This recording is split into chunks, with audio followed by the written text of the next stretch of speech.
اور میل ملاپ سے ان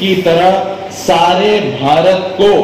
امن اور پرگتی کا گہوارہ بنایا جا سکتا ہے۔ تو یہ ایک بہت اہم سبق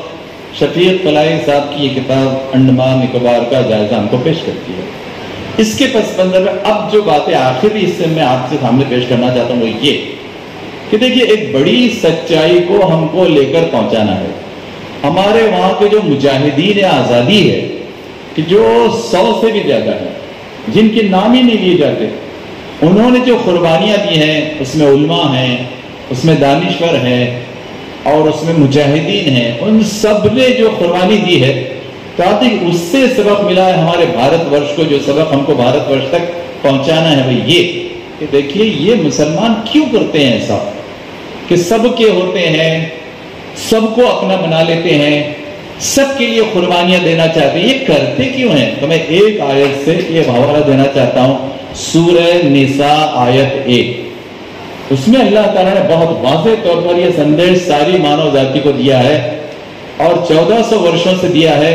اور اور قیامت تک کے لیے سندیش ہے کہ اللہ تعالیٰ نے آدیش دیا کہ یا ایھا الناس اتقوا ربکم الذی خلقکم من نفس واحدہ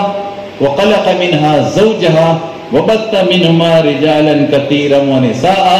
واتقوا الله الذي تساءلون به والارحام ان اللہ کان علیکم رقیبا۔ یہ ایک بہت بڑا سندیش ہے کہ جو 140 کروڑ بھارت واسیوں کو ہم کو دینا ہے اس موقع پر کہ دیکھیے ہم سب کا نرماتا اللہ ایشور گاڈ سب کو آدیش دے رہا ہے کہ اے انسانوں، ہے مانو ذاتی،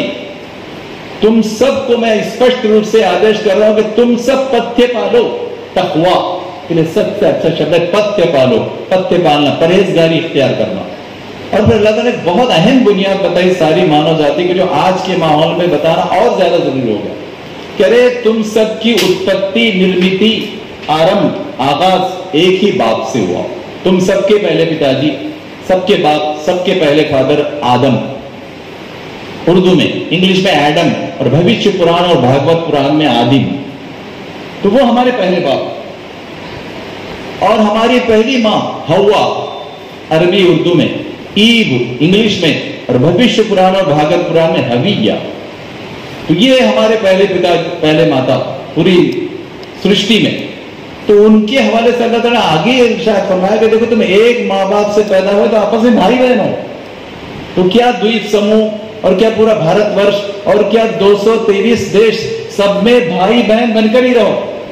اور بھائی بہن کے ناطے سے ایک دوسرے سے محبت اور ایک دوسرے کی سیوا کرو۔ تو یہ ایک بڑا آدرش ہم کو یہاں ملتا ہے۔ پھر اس کے بعد اللہ تعالیٰ نے آگے آدیش دیا اس میں، اس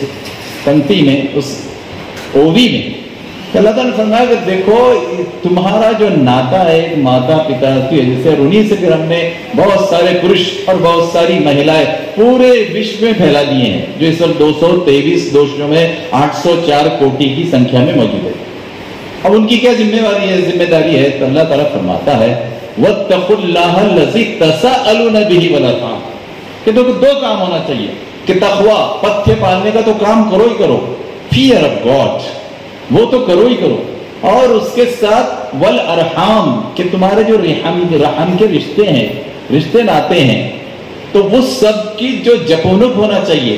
اس سب کا جو سنوردھن ہونا چاہیے، اس کی جو حفاظت ہونا چاہیے، اس کو جو کنزرو کرنا چاہیے، تو اس پر بھی تم کو بہت گہرائی سے دھیان دینا چاہیے۔ تو یہ بھی ایک بہت اہم بات اللہ تعالیٰ نے ارشاد فرمائی۔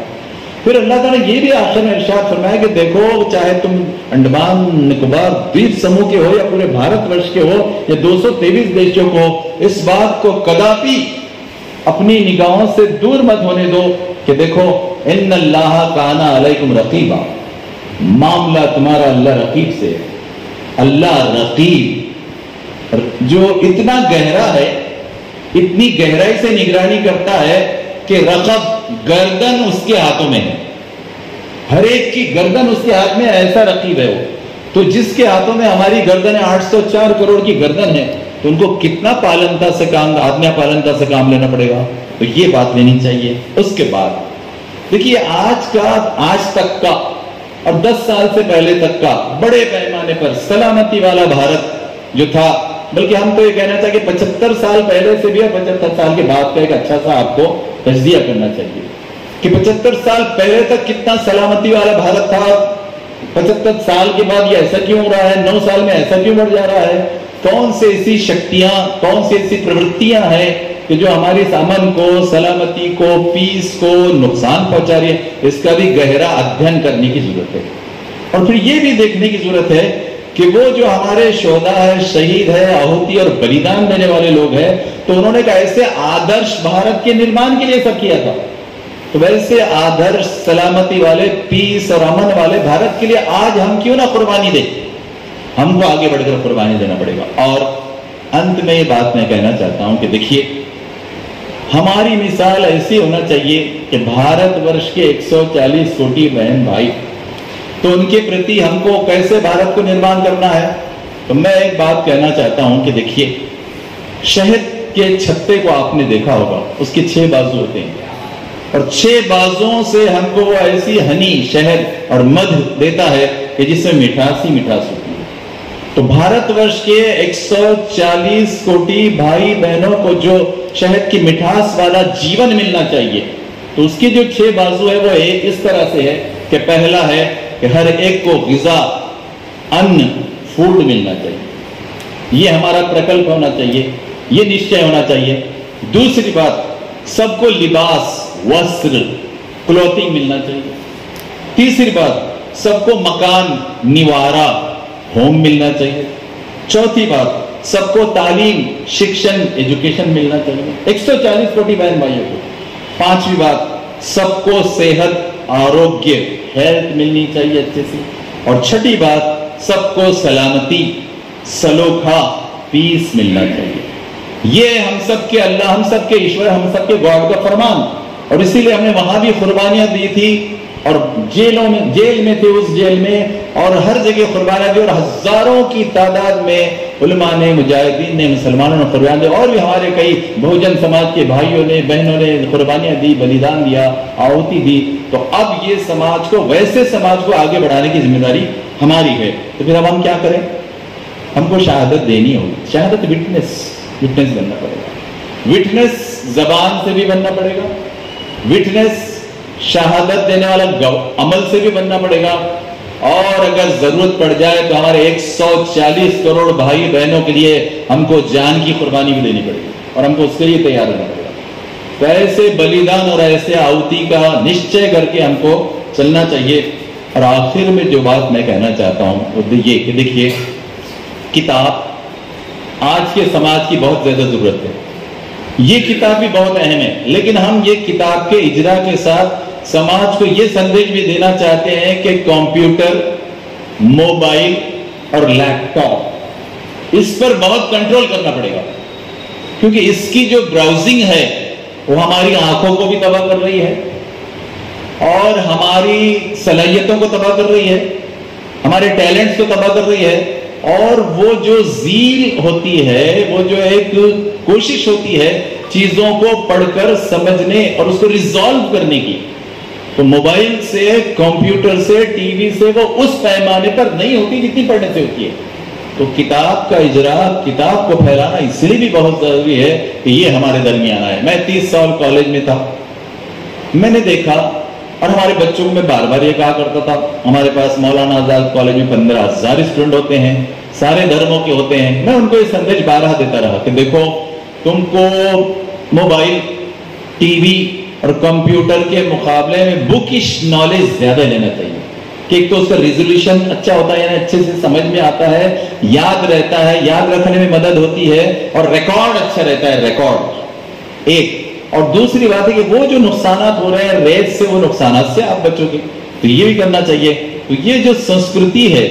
اور یہ جو تہذیب ہے پڑھنے پڑھانے کی، تو یہ سنسکرتی، تہذیب، ٹریڈیشن پڑھنے پڑھانے کے ہم کو آگے بڑھنا ہے، اسی لیے بھی آج ہم کو کتابوں کی بہت ضرورت ہے، اور اللہ تعالیٰ کا بڑا احسان ہے کہ ایسی خوبصورت، اچھی، بہترین کتاب ہے، خوبصورت منظر کی کتاب کے سلسلے میں ہم کو جمع ہونا پڑا۔ اور ایک بہت اچھا سندیش آخر میں دینا چاہتا ہوں کہ دیکھیے جب میں انڈمان نکوبار دویپ سموہ کو پڑھ رہا تھا، دیکھ رہا تھا، فوٹوز دیکھ رہا تھا، تو مجھے جنت یاد آ گئی، مجھے سورگ یاد آ گیا، اور مجھے پیراڈائز یاد آ گیا اور میرے دل سے یہ بات نکلی کہ یہ 140 کروڑ بھارتی بھائی بہنوں کو انڈمان نکوبار تو ملے ہی ملے، وہاں کی خوشیاں تو عارضی طور پر دیکھنے ملے گی، لیکن میرے دل نے کہا کہ ان کو جنت، سورگ اور پیراڈائز کی نیرنگیاں ہمیشہ کے لیے ملے، اور اس کے لیے ہم کو دعوت اور خدمت خلق کا کام کرتے رہنا پڑے گا۔ تو اس سندیش کے ساتھ میں اپنے ٹوٹے پھوٹے شبدوں کو یہاں ویرام دیتا ہوں۔ بہت بہت دھنیہ واد۔ 55 اور 95 ہر عمر کے لیے یکساں مفید، مفاد عامہ کا علم بردار۔ ضرور سبسکرائب کریں، لائک کریں، شیئر کریں اور بیل آئیکن پریس کرنا نہ بھولیں۔ ربانی دی اسکالر یوٹیوب چینل۔ ربانی دی اسکالر یوٹیوب چینل علمی، ادبی، دینی، ملی، سماجی، ثقافتی، تہذیبی، فلاحی، طبی، فنی، معاشی، تجارتی، معاشرتی، انتظامی، انقلابی، تحریکی، تحقیقی، تکنیکی، تفتیشی، تعمیری، تعلیمی و معلوماتی یوٹیوب چینل۔ ضرور سبسکرائب کریں، لائک کریں، شیئر کریں اور بیل آئیکن پریس کریں۔ ربانی دی اسکالر یوٹیوب چینل۔